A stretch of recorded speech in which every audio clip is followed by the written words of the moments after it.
My name is Patsy Stevenson. That's me in the picture. I was at a vigil for Sarah Everard, who a week earlier had been murdered by serving Metropolitan Police officer Wayne Couzens. I was arrested by two of Couzens' colleagues, but what happened to me is nothing compared to what countless others have experienced at the hands of the Met. Let's start in 1993. While waiting at a bus stop with a friend, 18-year-old Stephen Lawrence is stabbed to death in a racist attack by a gang of white youths. The very next day, a list of the accused killers is posted anonymously in a phone box in the area. But despite positive identification in an ID parade by a witness to the killing, racism, corruption and incompetence, we'll see the killers walk free and Scotland Yard cover up its failings.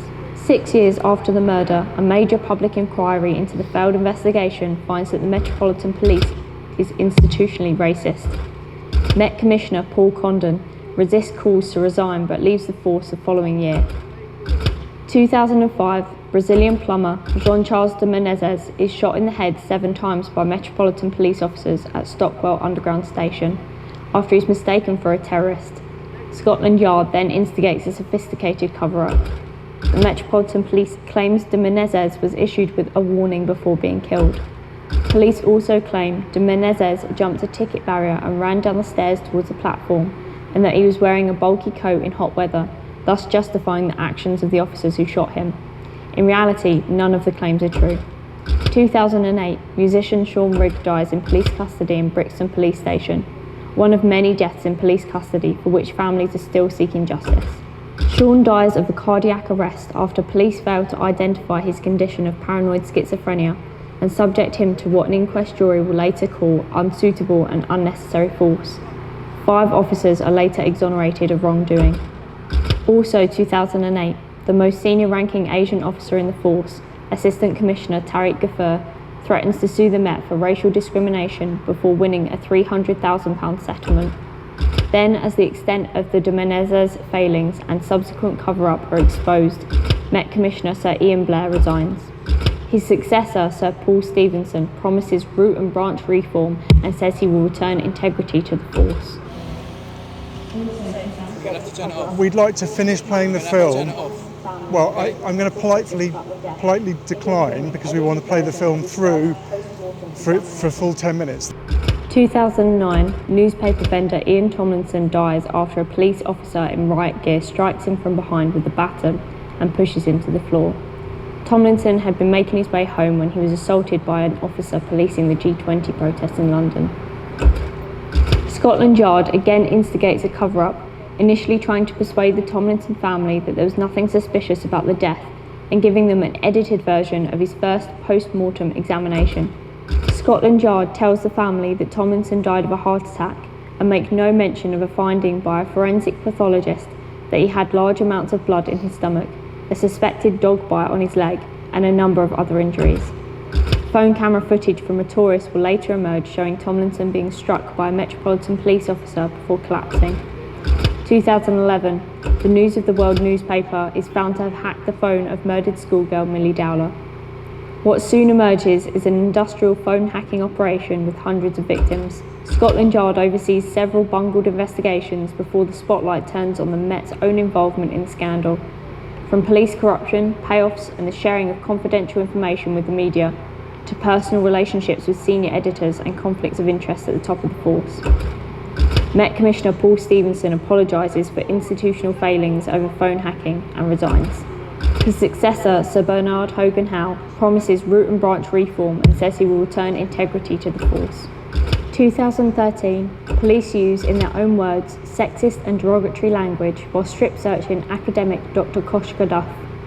Dr. Duff had attempted to hand a Know Your Rights legal card to a 15-year-old being stopped and searched. After cutting off her clothes and searching her in a manner she said was like a sexual assault, the officers debated whether or not she was rank. That same year, it's revealed that undercover Metropolitan Police officers spied on the Stephen Lawrence family and their campaign for justice.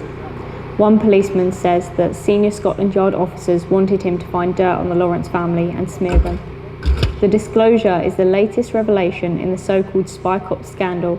Undercover officers have spied on more than 1,000 political groups over a 50-year period, stealing the identities of dead children and deceiving women into long-term sexual relationships, including fathering children.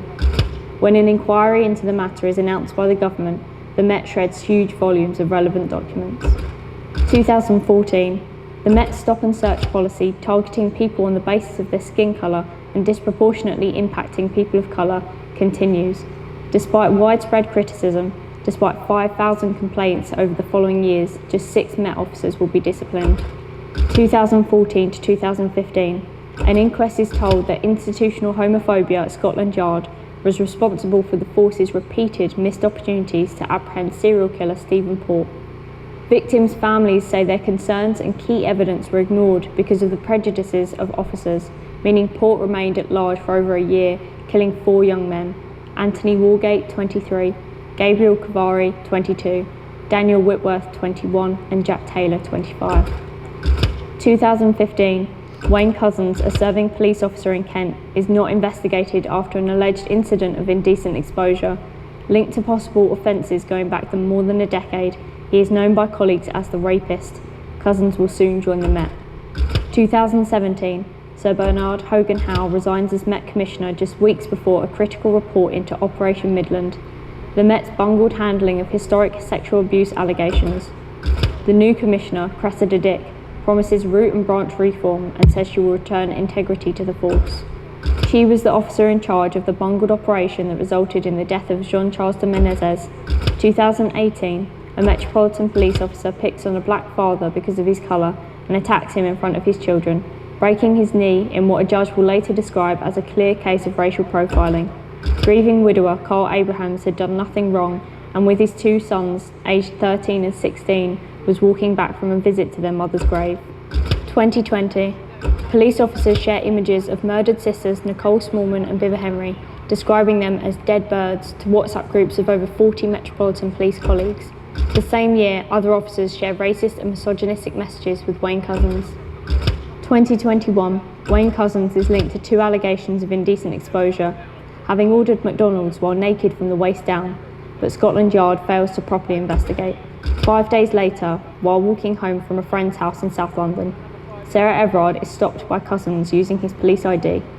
She is handcuffed and abducted before being raped and killed by the serving officer. At a vigil for Sarah Everard, police used force to disperse the crowd, pinning women to the floor and making multiple arrests. 3 months later, a major report into the unsolved murder of private investigator Daniel Morgan, found with an axe in his neck in 1987, finds that Scotland Yard was institutionally corrupt because it failed to properly investigate and then covered up repeated mistakes. The report scrutinised 110,000 documents, amounting to more than 1 million pages of evidence, many of which then Assistant Commissioner Cressida Dick sought to prevent being released. The report censures her for obstruction. 2022, messages show jokes between serving Met police officers about raping colleagues, the deaths of black babies, the Holocaust and domestic violence. One colleague is known as McRapey Raperson, with one policeman telling a female officer, "I would happily rape you." One officer is disciplined but later receives a promotion. On February 10th, despite multiple scandals engulfing Scotland Yard, Met Commissioner Cressida Dick says that she has absolutely no intention of resigning. That evening, she resigns. In July 2022, her successor is announced. The new Commissioner, Sir Mark Rowley, once again promises root and branch reform of the force. But the reality is that the Metropolitan Police Service is broken beyond repair.